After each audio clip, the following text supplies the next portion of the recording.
to your radio. It's from the Dailies, your early morning companion. Every Monday through Saturday from 8 a.m. to 8:30 a.m. on Melody 107.7 FM. Headlines that shape the nation. Stories from the north, south, east, and west. Brought to you fresh and fast. With expert analysis, sharp opinions, and sound presenters breaking it all down clearly, smartly, and straight to the point. Politics, business, security, health, society. From the Dailies on your favorite radio station. Melody 107.7 FM. Stay tuned.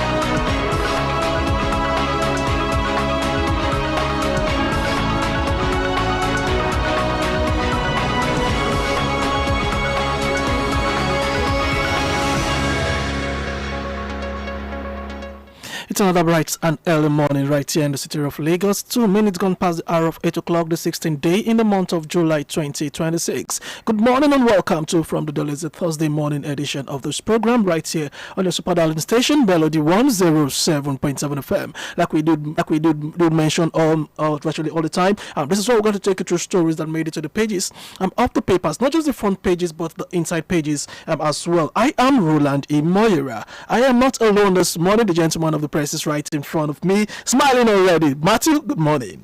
Good morning, Roland. Well, a pleasant morning to you where we are tuned in on Melody 107.7 FM across the nation and across the globe. We are live on Facebook and live on YouTube at Melody 107.7 FM. And within the course of the program, we're going to throw out the phone lines for you to call in and to share your thoughts on any of the stories that resonate with you. I am Matthew Oluwasegun Ijabiken. As always, you can call me MOI. And I've got with me stories from The Nation as well as the Vanguard newspapers. And I'll be taking you through stories that made it to the pages of the Nigerian Tribune as well as the Punch newspapers for today.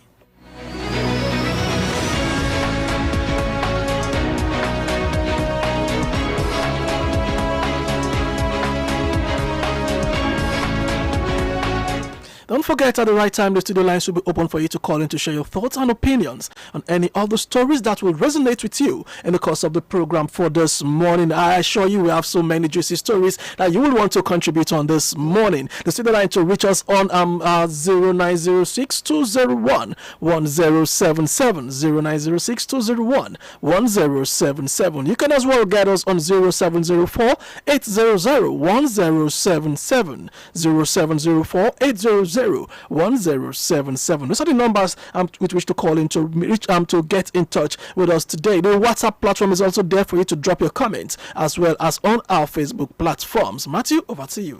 All right, now I have with me on the front page of the Nation newspaper with the big bold one. The court orders a final forfeiture of 48 assets linked to Malimi, and it has its rider. Properties located in Abuja, Kano, Kebbi, Kaduna States estimated at 212.8 billion naira. 212.8 billion naira, yes. So you can find details of this on the front page, as well as page 3 of the Nation newspaper. And now above the masthead, INEC portals open Saturday for governorship candidates upload, and that's on page 3 for details. Moving on, FAAC, highest ever 2.5 trillion naira shared to federal, states, councils. That's on page 3 for details. Okay, UN warns of terror threats in West Africa, Sahel. That's on page 2 for details. Moving on, PSC opens portal for 50,000 new policemen. Documentation begins. You can find details of this also on page 6 of the Nation newspaper. Okay, moving on, Abbas Bamidele, bill will provide safeguards, direct funding of state police. All of these are more on the front page of the Nation newspaper this morning. Yes, Martin, let's start with that of the Malami incident. 48 years. This also brings us to accountability while in office and by these public office holders. When you see, just juxtapose the lifestyle of most of these public office holders. If you want to look at the kind of the money now that they earn as salaries, let's look at this. How many of them have other private businesses that are known that they do to fund this kind of lifestyle? Each of these, they got enormous amount of money on just one person owning about 47 a public office holder, and most of these properties are acquired allegedly acquired now while he was in office. From which funds? Is it from the salary? Is it from? These are some of the things that we shouldn't wait until these guys left. They've left office before we start probing, and at the end of the day, sometimes the damage is already beyond redemption sometimes. So why not interrogate and look into the lifestyle of these guys? They are funding the property, the way they acquire properties, even while in office, and probe them. I think this should be a way forward. The Nigerian system itself is encouraging it. Now, before people come into office, they should first declare their assets. Their assets, yes. Know what they have. I think there's a room for that. Then beyond that, when you are whatever you are going there to do, you should have a job before going there. You should have a profession. You should have an occupation. Of course. And when you get there, it shouldn't be seen as a job per se, where you have to be collecting salary. You should only be paid per paid allowance per sitting. They are not the members of the House of Rep. These are public office holders that are appointed to run a particular ministry. And referring to all the public office holders. Now, for ministers, for other public office holders, before you get into office, declare your assets. Now, you said that people should be probing them while they are still in office. Yes, it should happen while you are still in office. We should check. Yes. Of course, we don't expect you to not have improved your lifestyle. Definitely. As a result of being. But when it's getting then if it becomes outrageous, unquestionable, people should look into this even while in office. While in office, yes, that's where the agencies need to really step up. It's fine. I want to also move on to the one you spoke about, the United Nations warning about insecurity across West Africa. This is something that has been on for quite a while. We all know how porous the Sahel region is. The disruption. These guys just some weeks ago, we were made to understand that our military are noticing some kind of a movement now around the border in the Sahel region, by this military. These guys have been operating, and the fact is that they seem to have this easy access to move from place to place, within this region. And I think a stitch in time saves nine. The warning coming out this time, I know a lot has been going on to ensure that these terrorists do not have a field day across the country, but I think a lot needs to be done now in stemming the tide right now before it gets out of control. It's like they've noticed that this particular region, they find it easy now. That's why you see them infiltrating, and if care is not taken before they overrun this particular region, I think a lot needs to be done. The UN is raising alarm. I'm sure. Look at what is happening in Mali. Look at what is happening in Burkina Faso. Look at what is happening in Chad, Niger Republic, even in Nigeria. This ISWAP, that's Islamic State in West African province now. They are really splinter groups right now. We cannot even pinpoint. We don't know which is which right now. At times we've even seen them clashing. Each of these countries now have a responsibility to beef up their security. Security agencies. Yes. To actually ensure that there is security much more now than before. All right. That is that for the paper you just took. Let me quickly take this one from the Nigerian Tribune newspaper for this morning. Nigeria's inflation eases slightly to 15.91% in June as food prices rise. That's on page 3 of the paper. Oriwe Senate donates 50 million naira to victims' family. It has the rider or your government pledges support. Now, still on the front page of the Nigerian Tribune newspaper for this morning. Tinubu to attend United Nations General Assembly in September. And it's coming from Ambassador Jimoh Ibrahim, who is the Nigerian ambassador to the United Nations. And I'm moving on to other stories on the front page of the Nigerian Tribune for today. Court orders final forfeiture of university. 47 other properties linked to Malami. A university is even there. Wow. That's on page 4 of the paper. Okay, moving on. Police rescue 5-year-old abducted in Ibadan. Arrested 2 suspects. This is actually brazen, Matthew. What do you want to do with a 5-year-old? Well, it's not even surprising because the student that were released from the we have the 2-year-old, who spent. So these guys are really, I think they're really athletes. But let's move on to other stories now. Lake Chad drying up. poses global threats. That is coming from federal government. This is like a fallout of the global warming we'll be talking about. If the Lake Chad will be drying up, it poses a global threat because we know the amount of water now that the need. This will affect so many things, including electricity, farming, and a lot of stuff. Reps demand details of 34 trillion naira customs waiver. Gunmen abduct school principal, students, NECO officials during exams, and police probe illegal NECO center, intensified rescue operation. This is something that I find worrisome. When I stumbled on this story late last night. Where I read that these students were actually writing NECO exams, and then the principal was kidnapped. Even the ad hoc staff of the NECO was also kidnapped, as well as the students. But I mean, why does that writer say that it's an illegal? Yes, the government came out to say that the center is a miracle center. Oh, really? It's a miracle center. That was what they came out to say. Special center, like it is called. It is called. But whatever it is, why is it that each time we have exams in this country, it's like becoming a norm now that students? I remember the last time we were even jammed. They were writing jam. If my memories have been right, some students were actually picked. But then now the question is, why do these terrorists now attacking schools?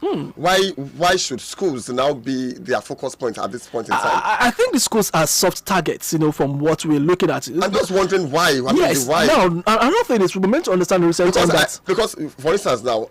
For the children whose principal was kidnapped in their presence, you know how traumatizing it will be, and it will also be a distraction to whatever they are doing, in their exams. The students as well were kidnapped, and most of the students were picked alongside the NECO officials. Now we will be made to understand that. Look at the location of most of these schools. Number one, most of these kidnappings have been occurring in government schools. We all know the locations of how usually in the outskirts of the town. Another thing is you cannot have police presence on every single school at every time.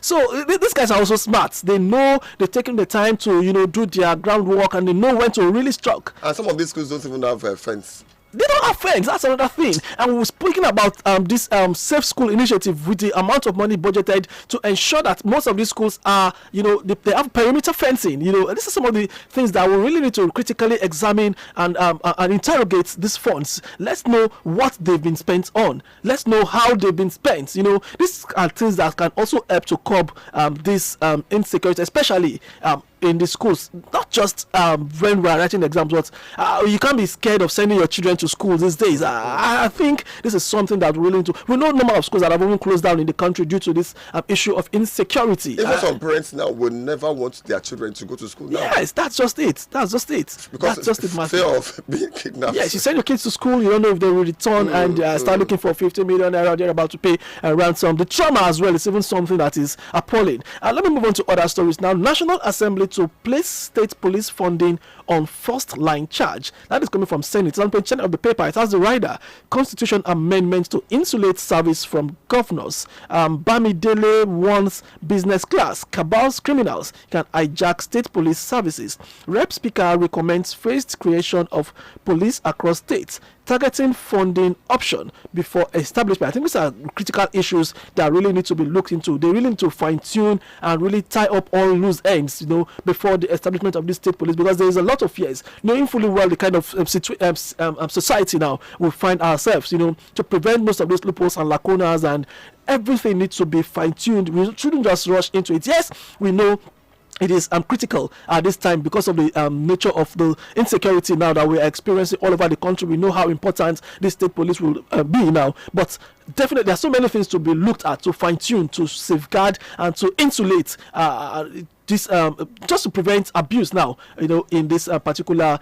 state policing that we've been talking about for a while now. Now, on the issue of health, in the health corner on the front page of the Nigerian Tribune, smart robotic glove to restore movement and touch after paralysis develops. That's coming from researchers. On page 16 of that paper, thank God a lot is being done, in the science sector to ensure that different experiment that's been taking place, innovations taking place, improvement, the health and sector. Now, those are the stories you can find from the front page of the Nigerian Tribune for this morning. And now on the Vanguard newspaper with the major story, gunmen raid Kogi School, abduct principal, NECO official, students. That's on page 5 for details, and it has some kickers on the rate. One student rescued, that's granted to police. Governor Dodo mobilizes the security agents to rescue abductees. It is time to make state schools initiative work, and that's granted to NUT and NAPTAN. Then the terrorists abducted 3 newly passed out soldiers in Zamfara. Demand 50 million ransom. Wow. That's the okay. Still one of the kickers there. Plateau bloodbath. Youths claim 50 killed in 1 week. Demand justice. All of this on page 5 and pages 5 and pages 33 of the Vanguard newspaper. And moving on above the masthead, food inflation still rising despite drop in headline rates, and that's on page 13 for details. Federal government NDDC mobilized $500 million Niger Delta Agri Fund to galvanize food production. That's on page 28 for details. Southeast has been North's ally. We must forgive ourselves. That's related to Kwankwaso, and that's on page 27. Xenophobia. Federal government concludes South Africa evacuation brings home 1,490 Nigerians. That's on page 8 for details. 93% of inmates, state offenders, don't need to be in jail. That's related to Tunji Ojo. That's on page 8. Okay, I said police. Governors can't turn outfits into private army. And then it has its rider, funding must be on first line charge, and that's on pages 9 and 32 for details. Okay, alleged money laundering. Court orders a final forfeiture of Malemi's 48 properties. All of these are more on the front page of the Vanguard newspaper this morning. Yes, let's start from this the comments by the minister, Tunji, Minister of Interior, saying most of these inmates. Yes, 93%. Yes, we've seen so many people that have been in the system for a very long time, for years now, without even taking to court. Yes. Yes, awaiting, they call them awaiting trial inmates, And they spend years. Yes, which is why their rights have been, some of them have even been forgotten, some even died while in. And they always say justice delayed is justice denied. Justice denied. In fact, I am so certain that most of these people, you can't even find their file case now. And that is why we have so many of these prisons, or should I say correctional center, as it is now overpopulated. Overpopulated, congested. And it also poses a threat to their health as well. You just mentioned that some of them die in the process. Yes, they die in the system. Some don't even know the reason why they are being incarcerated. They've not been tried to court. They've not been, and in most cases, when investigations really take place into these incidents, you come that some of them might even be innocent. So why not just? And some of them can't even afford a lawyer. Of course. To actually plead their case. Of course, so the justice system needs to be sanitized in the country to ensure that everything works. The right of citizen matters. It's very wrong for somebody to spend a single night in jail. If you are not tried in court. Not tried in court. If you are actually innocent. If you are, we all know this. Say innocent until proven guilty. It's something that Another one you touched on is the issue of security, whereby 3 recently passed out army recruits now were picked up now by bandits. In Zamfara. Who is safe in this country? If trained soldiers now can be picked up like that, 3 at this point, that goes along with to tell you that who is really safe in this country right now. This is something that is really, really, really. These guys are becoming more brazen for them to even. Yes, we all know they've even killed senior army officers in recent time, attacked military bases, overrun military bases, cut away equipment, police stations.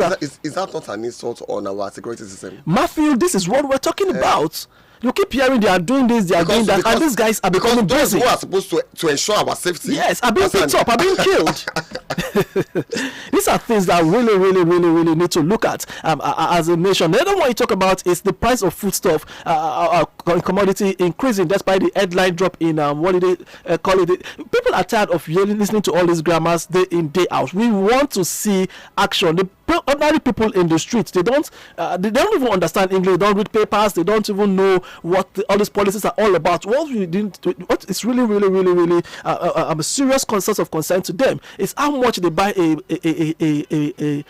Congo of Gary out there, a bag of rice and all that. These are things that directly affect the people, and there are things that they really need to critically address as a nation, because these are the things that affect the lives of the people directly, Matthew. Okay, let me quickly move on now to the Punch newspaper. This hour, let me punch it from the Punch newspaper. Poverty threatens 79% of Nigerians despite reforms. That is coming from the World Bank.